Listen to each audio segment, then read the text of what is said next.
Hey guys, I'm back in with another plugin. Today I'll show you the Font Browser plugin.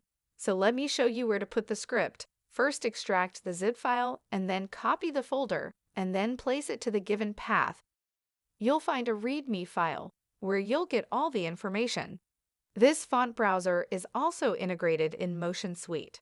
Now to access the Font Browser plugin, you just have to go to the menu bar, Workspace, and then Script, and in the section you'll find the Font Browser.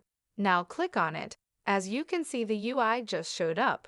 You can scroll through all the fonts, and by selecting the text node, you can apply the font just by clicking it. Make sure you guys subscribe to my channel to get more updates on new plugins. You can type any text into the text field and hit enter, and you can see a live preview of your text for all the fonts.